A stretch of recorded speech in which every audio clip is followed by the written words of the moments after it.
Okay, so welcome to part 2 of helping you with your DBQ.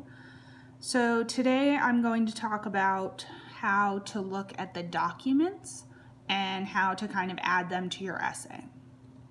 To be clear, this is like really hard to talk about the documents without talking about a thesis statement, but I don't really want to read 45 essays of the same thesis statement that you all got from watching me on YouTube.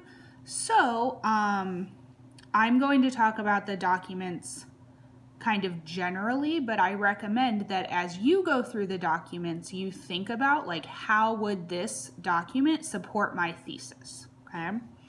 So since I'm going to do this without a thesis statement, I'm just going to be looking based on the verbs, right? And so we know that this is a CCOT prompt, which means that I am going to be looking for either changes or continuities in each of the documents or across multiple documents, trying to kind of draw trends across them, okay? So with document A, this is a really great document to start with for CCOT because it really has all, like the whole time period, right? So this is not a snapshot. This is actually showing you kind of across the time what happened. And so if I were to annotate this document, I would just want to make note of what is happening in the graph, right? And so I can see here, this is like about World War I, that there's an increase in spending. Then I can see that spending is very, very low for most of the time period until we get to 1940. Here is the end of World War II, right? There's 1945. And I notice that, like, obviously it makes sense that there would be a big increase when there's about to be a war, but spending does not return to pre-war levels, right? It stays high, and then as we move into the 1950s, we can see a change in that it's starting to increase, okay? So then I would think, like, how does this support my thesis? What change does this show versus what continuities does this show, okay? You should do that with your thesis.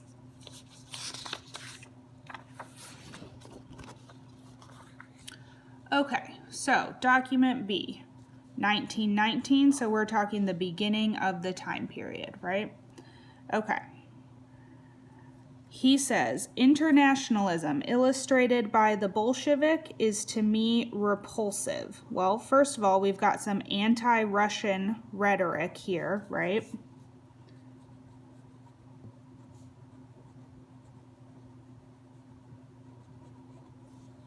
And he's ultimately like pro-isolationism, right?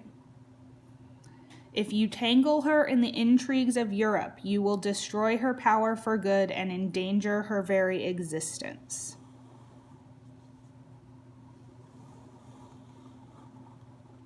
Okay, so then just to make sure that I like remember what this is about, I'm just going to write isolation. Think about how that would apply to my thesis and move on to document C. Okay. So we've got a treaty, we've got 1922, so we're talking after World War I, but before fascism is really like getting going, right? Okay.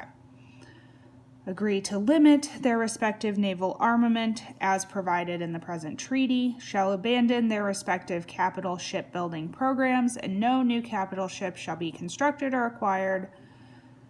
So basically, they're not going to build any more ships, right?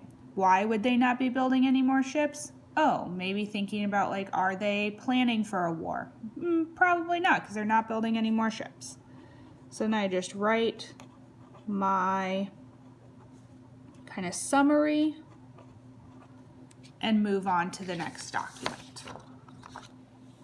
Remember that if you're like, I don't care about ships, you don't have to use all of them. Okay, you only have to use between 3 and 6. Okay, so now we see that he is talking to the Japanese government after its invasion of Manchuria. So thinking about like, oh, okay, fascism, totalitarianism, these kind of new empires are starting to build now that we're in 1932, okay?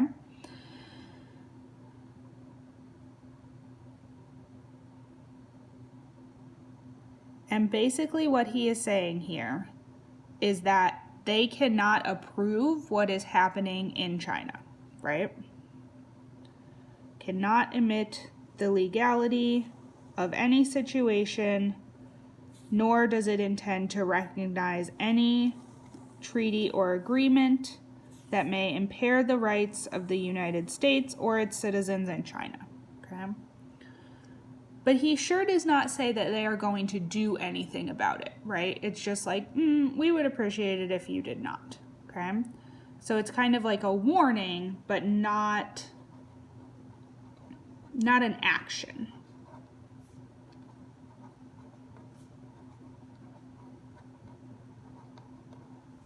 Also, what is his reason for giving this? Well, it's about trade, right? It's about, can we still make our money?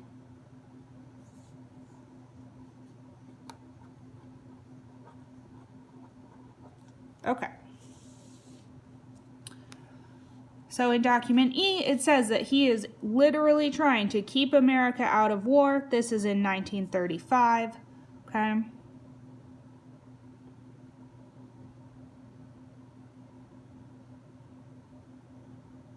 And essentially what he is saying is that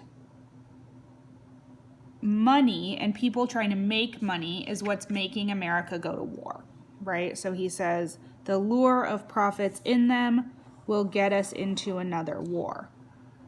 Our only hope of staying out of war is recognizing that, like, if we are shipping things, like, we need to recognize that it's just people who want to make money who are trying to get us into war.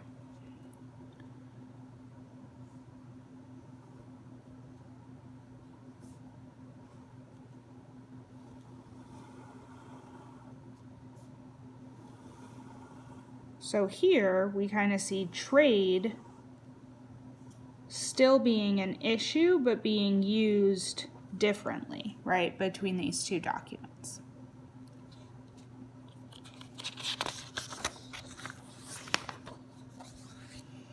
Okay. So now we got FDR, it's 1937, right? And he says, the present reign of terror and international lawlessness that began a few years ago, through unjustified interference in the internal affairs of other nations or the invasion of alien territory in violation of treaty, the peace-loving nations, I think he's including the United States in that, must make a concerted effort in opposition to those violations of treaties and those ignorings of humane instincts which today are creating a state of international anarchy and instability from which there is no escape through mere isolation or neutrality. So notice, he's saying we will not escape this just by staying neutral, right? So there's a shift, or one might say a change, in this document because he is thinking like we cannot stay neutral.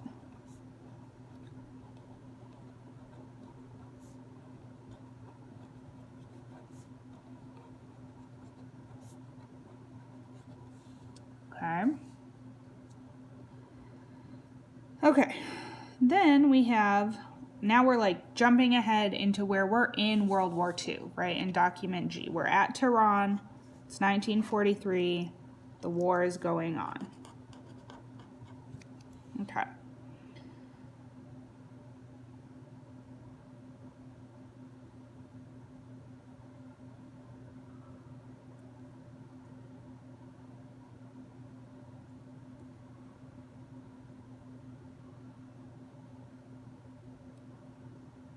Okay, so in this document, right, they're talking about setting up the UN. And the UN would require the US to be continuously involved in the affairs of other countries, right? Especially because they would be part of the 4 policemen who are kind of like making sure that this organization is like doing what it's supposed to do, right? Okay. So that's a big change, right? Like this is not only like we cannot stay neutral in war, but like we also have to be active in peace. Okay. Big change there. Okay. Now we are looking at the Cold War, right? George Marshall, 1947. Our policy is directed not against any country or doctrine, but against hunger, poverty, desperation, and chaos. Its purpose should be the revival of a working economy in the world so as to permit the emergence of political and social conditions in which free institutions can exist. So notice that there's a renewed emphasis on trade, although he is no longer saying like trade is what makes us stay neutral. Trade is trade is how we get the world back up and running, right? Like if we have a good trading system, then we can have free institutions in the world. Okay. Then we move to NSC 68, 1950. Our position as the center of power in the free world places a heavy responsibility upon the United States for leadership. We must organize and enlist the energies and resources of the free world in a positive program for peace, which will frustrate the Kremlin design for world domination by creating a situation in the free world to which the Kremlin will be compelled to adjust. So notice that they want the U.S. to be involved, right?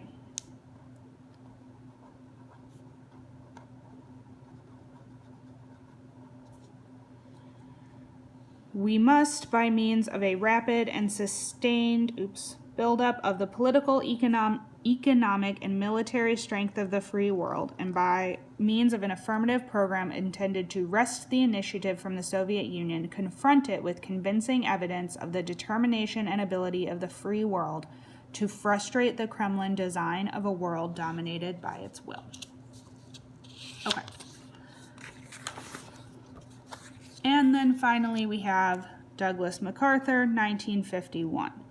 While I was not consulted prior to the President's decision to intervene in support of the Republic of Korea, that decision from a military standpoint proved a sound one. So he is pro-Korean War.